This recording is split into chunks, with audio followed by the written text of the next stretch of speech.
हाँ जी, let's start the class. हम business law कर रहे हैं, जिसके हमने 30 क्वेश्चन कर लिए हैं। 31st क्वेश्चन करना है आज।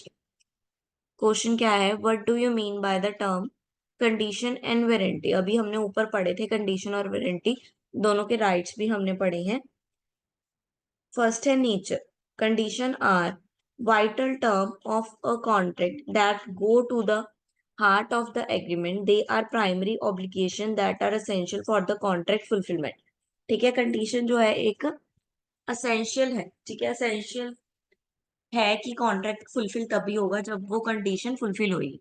अगर कंडीशन ब्रेच हो जाती है, इट मीन्स कि जो कॉन्ट्रैक्ट है वो भी ब्रेच हो चुका है, यानी कि टूट चुका है। और वारंटी क्या है? वारंटी सेकेंडरी है।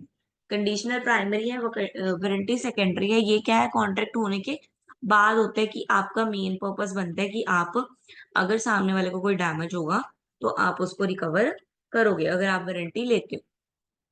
Then remedies.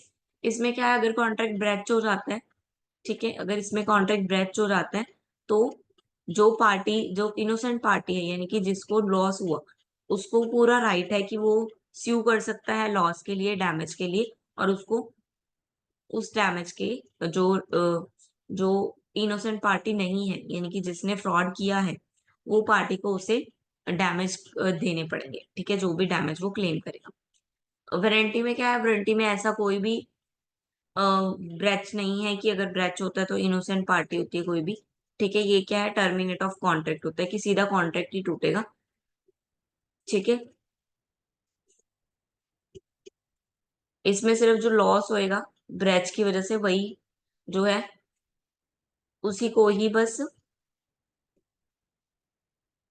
उसी को ही क्या किया जाएगा? उसी को ही रिकवर किया जाएगा। इसमें क्या है? लॉस भी कवर होगा। ठीक है, और जो जो उसने सफर किया होगा सब कवर होगा कंडीशन में। और इसमें सिर्फ जो लॉस हुआ है वही कवर होगा। Stickiness of compliance. स्टिकनेस क्या है? contract to be fulfilled, strictly complied with the contract to be fulfilled. Any deviation or non-compliance with the contract, no matter how minor, breach the contract. ठीक है, इसमें क्या है? Strictly देखा जाता है कि कॉन्ट्रैक्ट ब्रेच ना हो। ये स्ट्रिक्टली बेस पे किया जाता है बिकॉज इट इज प्राइमरी। ठीक है, और वारंटी जो है वो सेकेंडरी है, इसलिए इसमें इतना इतना स्ट्रिक्ट नहीं हुआ जाता।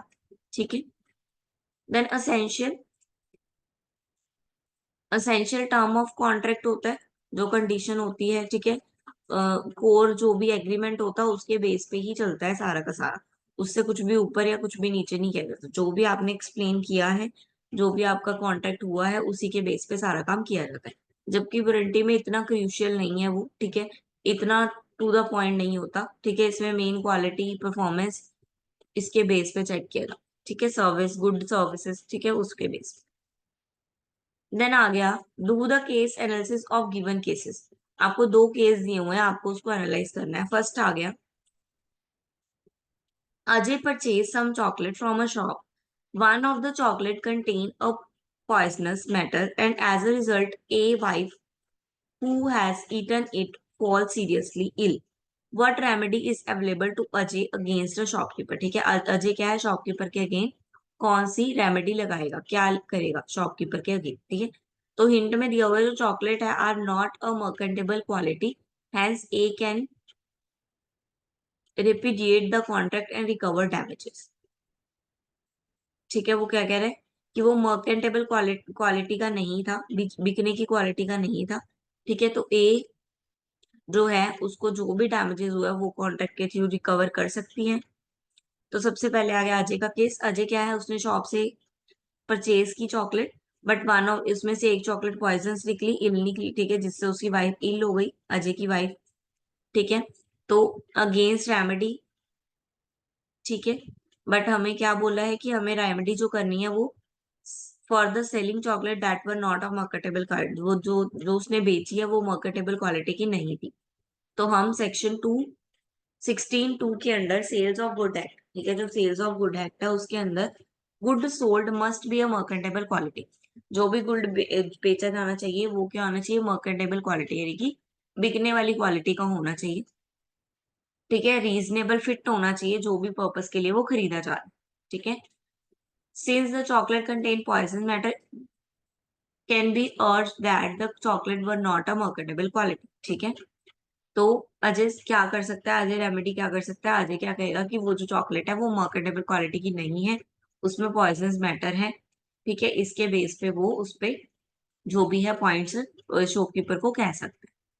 तो रेमेडी क्या क्या अवेलेबल है उसके पास, अजय के पास, इसको कॉन्ट्रैक्ट को या तो वॉइड बना दे कि ये कॉन्ट्रैक्ट जो है बिल्कुल गलत था, ठीक है, ये होना ही नहीं चाहिए। ठीक है, उसको बोले कि आप ऐसा कॉन्ट्रैक्ट आगे किसी के साथ भी नहीं कर सकते, या अपने लॉस जो है सफर जो भी है उसने किया है पॉइजन की वजह से, वो डैमेजेस क्लेम करे। वॉइड तो करेगा ही, साथ में डैमेजेस भी क्लेम करेगा, दोनों करेगा। ठीक है, ठीक है, एक्सपेंशन सॉरी कंपनसेशन भी लेगा, जो भी मेडिकल एक्सपेंस आएगा उसकी वाइफ के लिए इलनेस के ऊपर, वो सारा वो शॉपकीपर से कंपनसेट करवाएगा, क्योंकि उसको खाने के बाद उसको तबीयत खराब हुई। सेकंड केस आ गया। सेकंड केस क्या है, सेकंड केस पढ़ते हैं ऊपर से। Was not cotton cloth of quality equal to simple was sold to tailor, sample was sold to tailor. ठीक है, कुछ कॉटन क्वालिटी का सैंपल दिया गया टेलर को। ठीक है, who could not stick it into coat owing to same defect in its structure. The buyer had examined the cloth before effected the purchase. Are they entitled to damage? तो क्या वो damages claim कर सकते हैं? अब बोलते हैं washed cotton cloth of quality equal to the sample was sold to tailor who examined the cloth before making the purchase। ठीक है, टेलर को भेजा गया एक क्लोथ चेक करने के लिए सैंपल की क्या ये क्वालिटी ठीक है। ठीक है, वोर्स क्वालिटी का था वो, ऑलरेडी वोर्स यानी कि सबसे बेकार क्वालिटी का। ठीक है, उसने एग्जामिन किया। ठीक है, परचेज से पहले tailor could not stitch the cloth into coat, उसने उसको कोट में स्टिच नहीं किया due to some defect in its texture. ठीक है, उसमें कुछ डिफेक्ट था। एक मिनट,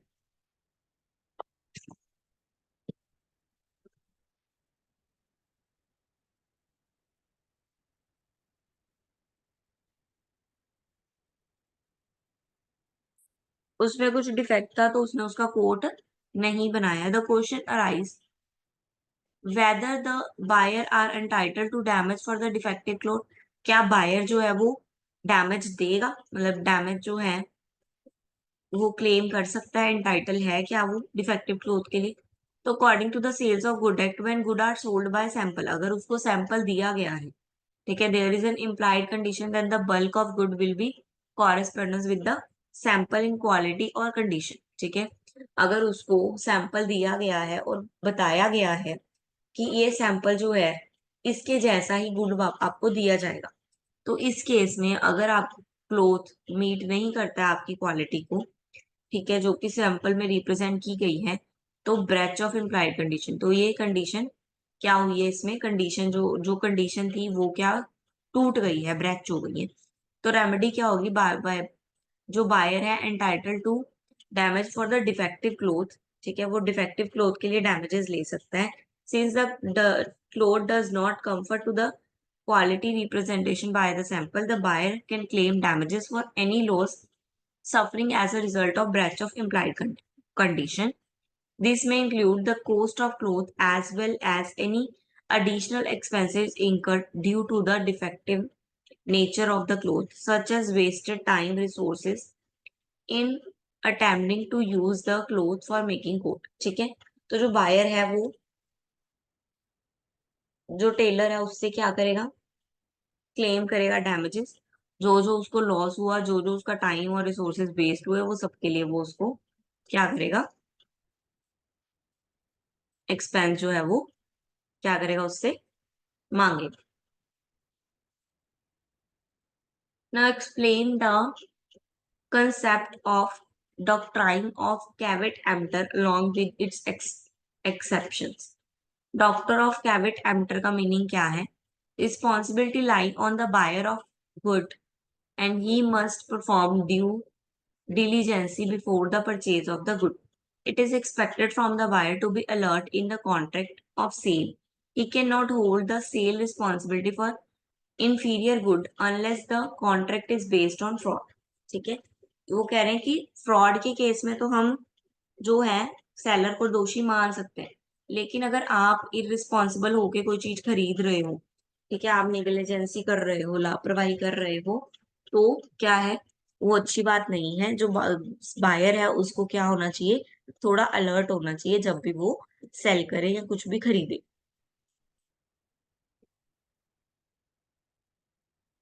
ठीक है, किसके केस में कैविट एम्प्टर सबसे ज्यादा इम्प्लाई किस पे होता है, प्रॉपर्टी की ट्रांजेक्शन के केस में सबसे ज्यादा इम्प्लाई होता है। ठीक है, if the buyer has informed the seller about the purpose of the purchase before making the purchase. ठीक है, इसमें क्या है, बायर अगर बता दे सारी कि मुझे क्यों चाहिए ये घर, क्या काम है मुझे, तो फिर सेलर उस अकॉर्डिंग देगा। ठीक है, जो भी एक्सपीरियंस है बायर वो उसको बता दे सारा। ठीक है, सेलर अपना एक्सपीरियंस बता दे, जो भी गुड वो लेना चाहता है वो डिस्क्राइब कर दे उस गुड को। ठीक है, सेलर की एग्जाम्पशंस क्या है इसके अंदर, एक्सेप्शंस क्या है इसके अंदर, एक्सेप्शन यही है कि understand the situation in which the responsibility is not put only on the buyer. ठीक है, पूरी सिचुएशन को अंडरस्टैंड करना जरूरी है। ठीक है, सबसे पहले आगे exception, fitness of the product for the buyer purpose of purchase section 16 under section 1।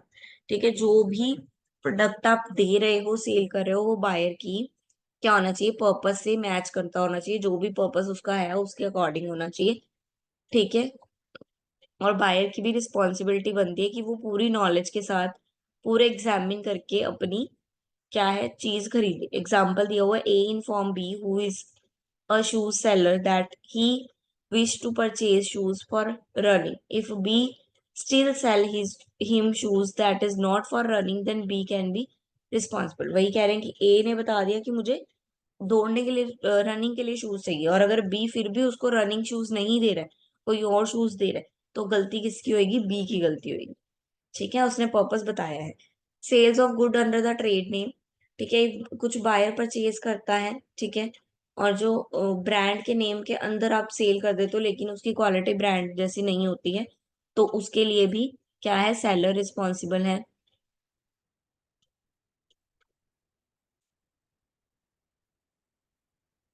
Then it is assumed of sold under a trade name. In this case, the buyer is not relying on the skill and judgment of the seller, but on the implied quality standard that the brand offers। ठीक है, इसमें क्या है, इसमें पर seller की गलती भी नहीं है और बायर की भी नहीं। अब इसमें किसकी, ब्रांड की, क्योंकि ब्रांड के नेम के अकॉर्डिंग खरीदा उसने। ठीक है, ब्रांड, अब ब्रांड जो है अगर उसको पता है अगर स्टैंडर्ड क्वालिटी बनाता है, अच्छी क्वालिटी बनाता है, हमने उसके नाम पे खरीद लिया। ठीक है, अब वो कुछ गलत हो जाता है तो फिर प्रॉब्लम हो जाएगी, तो कैविट एंटर करना पड़ेगा। Good sold by description, describe करके गुड सोल्ड किया, अगर सेलर ने डिस्क्राइब करके सोल्ड किया है सारा गुड, तो फिर डायर जो सेलर है वो लाइबल नहीं है किसी भी इनकरेक्शन के लिए। ठीक है, और अगर उसने झूठ बोल के गलत बोल के दे बेचा है तो फिर caveat emptor. Then merchantable quality of good, यही हमने अभी ऊपर पढ़ा चॉकलेट वाले केस में, कि जिस चीज के लिए वो बेचा जा रहा है वो क्वालिटी उसमें होनी चाहिए। ठीक है, अब चॉकलेट है वो खाने के लिए बेची जा रही है, उसमें पॉइजनस है, तो वो कैसे हुई merchantable quality. Sales by sample, sample के द्वारा भी सेल किया जा सकते हैं, सैंपल के जैसा ही प्रोडक्ट होना चाहिए, अदरवाइज फिर वो अगर वो मिसमैच होता है तो बायर जो है रिस्पॉन्सिबल नहीं है। ट्रेड यूजेज यानी कि does not apply if the seller deviate from informing the quality and goodness of the goodness or the fit of good, there is a implied condition or warranty in the condition of good। Uses, जिस uses के लिए वो लिया जा रहा है उस usage में उस यूजेज होना चाहिए। फ्रॉड रिप्रेजेंटेशन, इसमें सेलर कुछ भी फ्रॉड रिप्रेजेंट ना करे, अगर कुछ फ्रॉड करता है तो बायर रिस्पॉन्सिबल नहीं है, तो कैविट एम्प्टर हो। ठीक है, now who is unpaid seller, unpaid seller कौन से हैं और अनपेड सेलर के राइट क्या है। अनपेड सेलर कौन से हैं, वो सेलर जो पेमेंट रिसीव नहीं करते हैं लेकिन बायर को गुड दे देते हैं, यानी कि क्रेडिट पे गुड्स दिए हैं जिन्होंने, डिलीवर किए हैं गुड जिन्होंने। ठीक है, उसको बोलते हैं अनपेड सेलर। अब उनके क्या राइट है, right to withhold delivery of the good, उनके पास राइट है, ठीक है, to get the product transfer to the buyer of the same only once he can receive the payment for the product is expected to transfer the possession of the good to the buyer of the same। ठीक है, वो कहते हैं कि वो good की delivery चाहे कर दे लेकिन गुड तब तक अपने पास ही रखेगा, यानी कि उसकी पोजेशन अपने पास ही रखेगा जब तक उसको पेमेंट नहीं मिल जाती। If A has receive an order from a customer B for a large quantity of good and the B fail to pay the product up front and A has right not to deliver the product till the said amount has been transferred to him।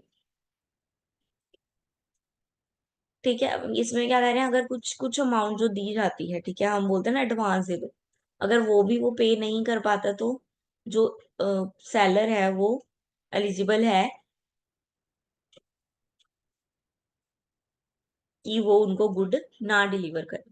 ठीक है, now right to stop delivery of the good in transit. उसके अगर उसको पता चल जाता है, ठीक है, रास्ते में ही कि पेमेंट नहीं आ रही है या फुल पेमेंट नहीं आई है, तो उसका पूरा राइट है कि वो रास्ते में ही गुड को रोक दे, यानी कि जहां तक गुड पहुंचा है वहीं पे रोक दे, डिलीवर ना करे। Right to resale the good, ठीक है, अगर उसने उसको अगर बायर से अमाउंट नहीं मिली, बायर ने उनको पे नहीं किया और बायर नहीं पे कर रहा है, तो उसके पास राइट है कि वो उस गुड को क्या कर सकता है, रीसेल, यानी कि किसी और को बेच सकता है। Right to sue the buyer, ठीक है, अगर वो बायर फेल हो जाता है पे करने में उनको, तो वो बायर पे स्यू भी कर सकता है कि इसने मुझे पैसे पे नहीं कर रहे। राइट टू लीन क्या है, right to retain possession of the good until the said payment has been receive. ठीक है, जब तक उस बोली हुई पेमेंट रिसीव नहीं होती तब तक आप उसकी पोजेशन रख सकते हो, यानी कि आप ही उसके ऑनर रहोगे तब तक। Now question 35, that is a Banky, a farmer, simply exhibits oats in his farm। Oats उसने उगाए अपने फार्म में। Brijesh buy the oats in the belief that they are old oats. ठीक है, और ब्रिजेश को लगा कि ये क्या है, ओल्ड है, बट दे वो क्या थे, नए थे, उसने अभी उगाए थे ब्रैंकी ने। ठीक है, Brijesh wants to return the oats and refuse to pay the price. ठीक है, ब्रिजेश क्या चाहता था, वो उसको रिटर्न कर दे और जो पे करना है उसको उसको रिफ्यूज कर दे। कैन ही डू सो, क्या वो ये कर सकता है, और रीजन भी बताना पड़ेगा इसके सपोर्ट में। ठीक है, और सेकंड, फर्स्ट, अब फर्स्ट केस ही पढ़ते हैं पहले, फिर सेकंड पढ़ेंगे। तो ब्रिजेश ने have ground to return the oats and refuse payment based on the principle of mistake. ठीक है, ये किसके बेस में ब्रिजेश कर सकता है, मिस्टेक के बेस में। ठीक है, when entering into contract both party must have to meet in the mind regarding the subject matter of the contract। if one party is mistaken about a fraudulent aspect of the contract, then the quality or nature of the good being exchanged, it can invalidate the contract। ठीक है, वो क्या कह रहे हैं, अगर दोनों को क्या है, ये मिस्टेक का केस माना जा सकता है। ठीक है, पर दोनों पार्टी को क्या है, पता होना चाहिए था जब भी वो इस मीटिंग में आए थे, यानी कि एग्रीमेंट में आने लगे थे, तो उनको दोनों चीजें क्लियर करनी चाहिए थी, क्वालिटी नेचर। ठीक है, उसको भी बताना चाहिए था कि मुझे ये असली नहीं लग रहे या पुराने लग रहे हैं। ठीक है, अब क्या है, ब्रिजेश ने ओल्ड खरीदे हैं और but they turned out to be a new oats. This discrepancy in the quality of oat goes to the heart of the contract belief that based on the assumption of old oats and the actual good deliver were different, he can argue that there was a mistake regarding the essential terms of the contract। Therefore, he may have the right to return the oats and refuse payment। ठीक है, वो क्या है, इसको mistake के scenario में डाल सकता है कि ये मिस्टेक हुई है, मैंने न्यू मांगे थे आपने ओल्ड दिए हैं, या मैंने ओल्ड मांगे थे आपने न्यू दिए हैं। ठीक है, तो ये मिस्टेक हुई है जो मेन असेंशियल था उसके बेस में। ओट्स चाहिए थे मुझे, ठीक है, मुझे न्यू ओट्स चाहिए थे, तो ये मेन असेंशियली ओट्स है। ठीक है, उसी के केस में मिस्टेक हो गई है, तो मैं क्या है, तो ब्रिजेश क्या है, एलिजिबल है, वो उसको रिटर्न कर सकता है। सेकेंड सिनारियो क्या है, रोज एंड जगदीश है। रोज may not be bound by the contract due to the principle of misrepresentation. अब इसमें मिस रिप्रेजेंटेशन का केस आ, रिप्रेजेंट नहीं कर पाए सही से। ठीक है, क्या है केस इसका सेकंड, ये रहा। Rosa contract with Jagdish to buy a necklace, believing it is made of pearls whenever in fact it was made of imitation pearls of no value. ठीक है, Jagdish no that Rosa is mistaken and taken no step to correct the error. Is Rosa bound by the contract given reason in support you. Answer. ठीक है, वो बता रहा है जगदीश को पता था लेकिन उसने बताया नहीं. तो अब इस सिनेरियो में देखते हैं इसमें क्या है, मिस रिप्रेजेंटेशन. यानी कि जगदीश ने मिस रिप्रेजेंट किया उसको असली पर्स बता के नकली पर्स दिए. ठीक है, तो यानी कि एक पार्टी को क्या है, फॉल्स स्टेटमेंट आई है. ठीक है, तो जगदीश को पता था कि वो बिलीव करिए जो ये नेकलेस है वो मल से बना हुआ है. ठीक है, जगदीश को उसको बताना चाहिए था कि ये इमिटेट पर्ल्स है, यानी कि नकली पर्ल्स है, असली पर्ल्स नहीं है. तो इनवैलिड हो जाएगा, इनवैलिडेट हो जाएगा कॉन्ट्रैक्ट. और रोजा को क्या करना पड़ेगा, वो बेस इस मिस रिप्रेजेंटेशन के बेस पे जो मटेरियल या जो भी है, तो वो कोई भी बाउंड नहीं है कि वो खरीदे ही खरीदे.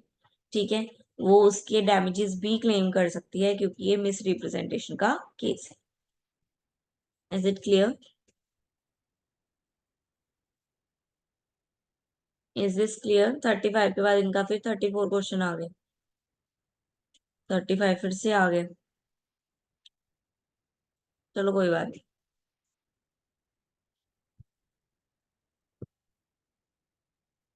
चलो 5 क्वेश्चन क्लियर है आज के 35 तक. बाकी 2 क्वेश्चन कल कर लेंगे. बाकी 5 कल, मतलब डेली हम 5 करते हैं ना, तो आज 5 हो गए हैं.